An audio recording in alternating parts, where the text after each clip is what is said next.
This motherfucker. Alright y'all, so Ash and the gang are on their way to Vermilion City, and as usual, they're lost. After Misty's crash out, they find a Charmander sitting on a rock. Ash tried to catch it, but Charmander wasn't going for it. What's up, bro? What you doing up here? None. Just waiting on my homeboy. You should be here soon. Alright, bet. Alright, so basically... 1 hour later. I got it! Charmander's sitting here waiting for somebody on the rock. About time! The group heads to a Pokemon Center down the street while Charmander's stuck in the rain on the verge of meeting his maker. They overhear a trainer talking about the exact same Charmander they ran into. He was like, "Man, that Charmander was so weak, it couldn't even burn wood." This had the entire group pissed, especially Brock. He walked over there and grabbed him by the collar like, "You better get your ass up and get that Charmander, bro. And what are you gonna do about it?" "I'm gonna beat your ass, that's what I'm gonna do about it." "Yeah, run it, Nick." Alright, relax. Yes, my glorious queen. They run out into the storm to get Charmander, who might as well be dead, but you know, it's a kid's show. They ain't gonna kill him off. They bring him back to the Pokemon Center. Then the day after he got treated, he went back to the rock to wait for Damien. He just like some of y'all, man. Then Team Rocket set a trap cause ain't nothing new with them. Then Charmander popped up like, "Hey, leave them alone. Hey, someone come get that pet lizard." Charmander used Flamethrower, which caused Team Rocket to book it. Then Damien appeared and had this whole ideology off saying that training Pokemon is boring. I'm not gonna say he's right, but he's not wrong either, especially when you don't have access to high-level Pokemon. He wanted to take Charmander back, but Charmander saw right through that nonsense and was like, "No, baby." Then at the end of the episode, Ash catches Charmander.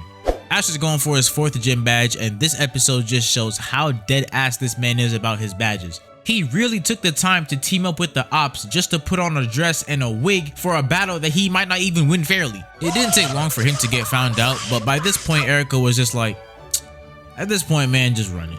Ash sent out Charmander and Erica thought it was free eats, but I guess she forgot the type she specialized in and the Pokemon that was right in front of her. I mean, granted, Ash did make fun of her entire business and livelihood, so I kinda get why she acting a little cocky, but still, pipe down a little bit. Then like 5 seconds later, Charmander got choked out by some bad smelling gas. Then the gym got set on fire by Team Rocket, but what else is new with them? Later on, Ash faced Koga, which was pretty much the exact same scenario. After Team Rocket interrupted their gym battle by blowing up their gym, Ash and Koga decides to finish it outside. Charmander turned into a Beyblade to prevent Golbat from getting closer, so Golbat decided to be a grasshopper at any time during the night. Can't stand them hoes sometimes. Charmander used Flamethrower, and Golbat was the last thing he got. Hit Brock so hard he lost 1/5 of his rights. Also, what is this stance? This 90s rap album cover ass stance. This is the thuggish ruggish bone ass stance. The group meets this one magician who looks like he smokes Zaza on the daily. The Execute hypnotized Ash, so he basically became this dude's slave for a little bit. He used Ash to catch some Exeggutor, then Team Rocket showed up and caused the Exeggutor to just start running. Damn, them boys got laid out. To prevent Exeggutor from reaching the bomb, yes, you heard me right, bomb, Charmander let off flamethrowers in every direction. Once the bomb went off, Charmander evolved into Charmeleon and then immediately became a dickhead afterwards. After evolving, Charmeleon was walking like he had big dick energy. Like right here when he was fighting Paris and Ash tried to call him back, he was like, "Get the fuck out of here, little nigga." Then proceeded to straight up terrorize Paris, only for him to get one-shotted in the chest, then put to sleep. My Go Greninja could never. Ash and his friends arrive at a dig site where people were looking for fossils. Then Team Rocket set off a bomb, which could have been avoided if Squirtle didn't miss 27 straight like the Rockets in 2018. Anyway, that bomb created a divot which led Ash and Team Rocket into a cave where they were attacked by live fossil Pokemon. Ash tried to scare them away with Charmeleon, but he wasn't feeling it until Aerodactyl came in. He tried taking on Aerodactyl, but he got wasted. All that attitude just to get laid out by 2 Pokemon that ain't even alive no more. Hey! On my bum ass trainer's life, I'ma whoop your ass, bro. You and I both know you ain't gonna do nothing. Your ass can't even fly. I bet. Surprise, shawty! Ash thought Charizard evolved because he cared about him, but that flamethrower said otherwise. He was not concerned about Ash at all. He just wanted to put Aerodactyl back in the ground. Jigglypuff put everybody to sleep, then Charizard swooped in and saved Ash.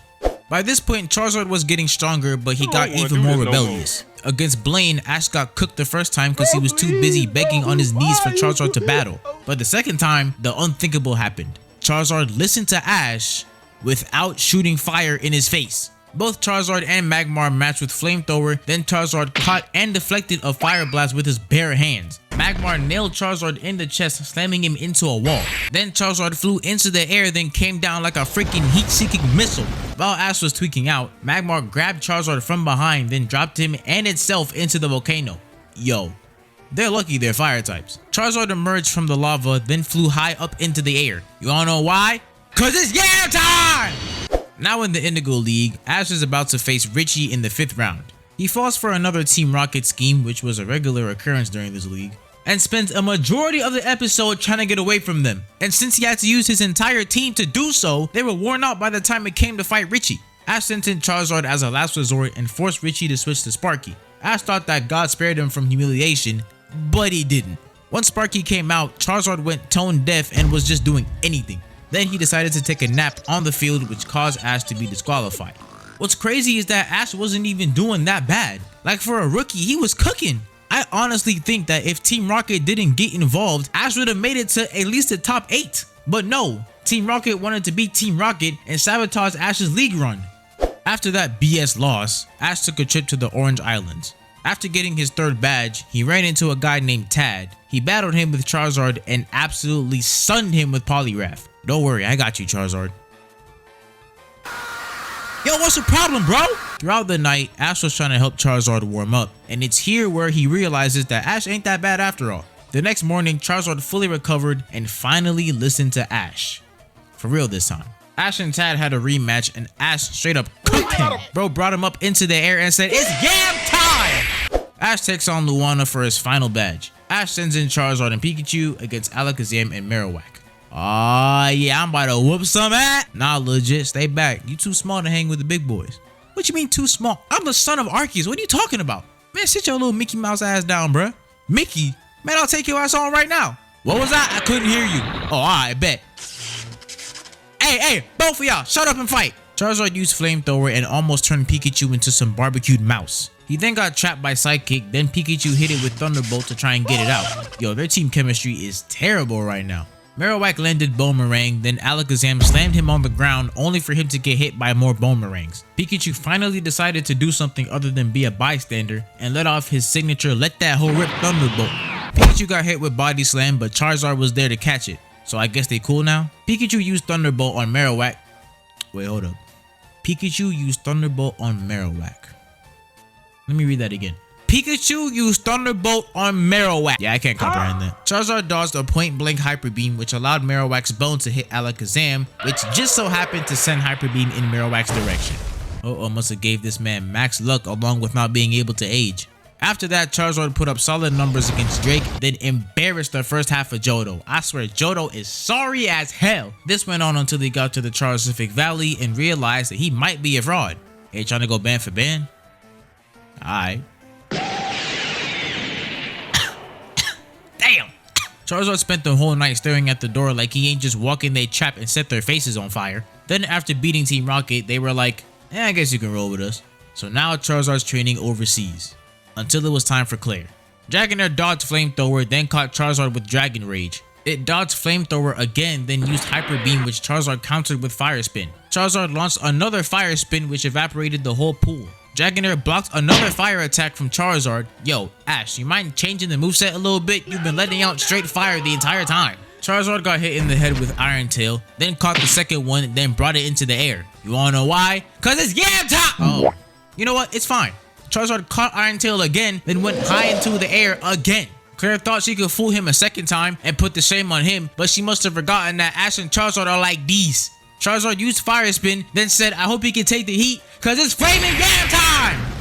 Ash and Gary are matched up in the Johto League and are down to their last Pokemon. Charizard no-diff Golem with Dragon Rage, then we witness an absolute masterclass. This might be the greatest rivalry since Bird and Magic. Blastoise deflected Flamethrower, then lands a headshot Hydro Pump followed by Skull Bash. Charizard was dodging all the Hydro Pumps until Ash went deep in his bag and came up with the idea to melt the battlefield. Blastoise tried to cool the field down, but wasn't expecting Charizard to try and sneak him in the smoke. Charizard tried to get a point-blank Dragon Rage off, but Blastoise's pull-out game is too strong. Charizard then lifted Blastoise into the air while getting his shoulder bit. Bro think he Mike Tyson. Anyway, Charizard took that and said, hope you like the taste of concrete, cause it's game time! Both sides got back up, but Blastoise was the first to fall down, which means Ash finally beat Gary. Charizard went against Blaziken, and while he did lose, he was cooking, I ain't gonna lie. Them boys had each other going until their last flame, and with that, Charizard hung up his jersey. Ash challenges Nolan for his first symbol, but really tests his luck when he decides to fight Articuno. Yeah man, with the team you currently have, I don't know how you're gonna beat an Articuno unless you use Pikachu. Hold on, is that? Oh, there he is! The Golden Boy's officially out of retirement! Yeah, so Ash brought back Charizard specifically to fight Articuno. I ain't gonna lie, Ash, I'm gonna give it to you. You cooking right now. Charizard shows that he's not washed by overpowering an Ice Beam from Articuno. It then uses Mist to sneak Charizard without him seeing. Charizard used Dragon Breath and hit Articuno dead on. He tried grabbing it, but Articuno recovered, then used Ice Beam. But Charizard's already been through enough near-death experiences to be phased by some ice. Stupid. Articuno weeds Flamethrower, then landed Steel Wing followed by Water Pulse. Damn, Charizard, do something! Charizard got his wings frozen, then hit by some flying ice. Not once, but twice. Finally, Ash decided to use Overheat, a move Charizard learned while at the Charcific Valley. Both Articuno and Charizard flew up into the air, but Charizard was charging Overheat the entire way up, then let that thing go. Articuno easily countered it with Water Pulse, then came out the smoke and clocked Charizard with Steel Wing. Articuno tried a second Steel Wing, but Charizard caught it, then said, I hope you like mac and cheese, cause you about to get served with some. It's yam time! It looked like Articuno beat Charizard, but it was actually the other way around. I ain't gonna lie, Charizard the only dude to beat a legendary fresh out of retirement. Okay, time for this dumpster fire. Accompanied by N, Ash and his friends are at a festival celebrating the Kanto region. After watching Charmander make a complete fool out of himself, it reminded Ash about his Charizard. Then after having an 8-minute nostalgia trip, Ash brought Charizard all the way from Charcific Valley to Unova. Oh, so you can just bring random Pokemon from places that aren't Professor Oak's lab whenever you want? So if you can do that with Charizard, what's stopping you from doing it with Greninja? Let me just put my personal bias away for like 5 seconds. Alright guys, meet Charizard. I see you still doing that, huh? You know I had to do it for the one time. Yeah, alright, give me some. You already know, you already know. Everyone brings out their Pokemon to meet Charizard, but only one person in the crowd caught his eye. Iris's Black Air Force Dragonite. Charizard sensed a dangerous man and said, you think you're better than me or something? They decided to have a battle and they seemed evenly matched until Charizard took Dragon Rush head on with Slash. Bro, using a normal type move that's not Hyper Beam against something like this is crazy work. Then we got Charizard staring into Dragonite's soul out of the smoke. Man, he might still have it. He 360 head dinked Dragonite to the ground. Then we got N trying to play Peacemaker like, bro, move! Anyway, even though that battle wasn't decided, Charizard proved that he still got it. And what is this, his second time coming out of retirement? He might be the Michael Jordan of Ash Aces. I hope you guys have an amazing rest of your day or night depending on when you're watching this. And I'll see y'all next time. Peace.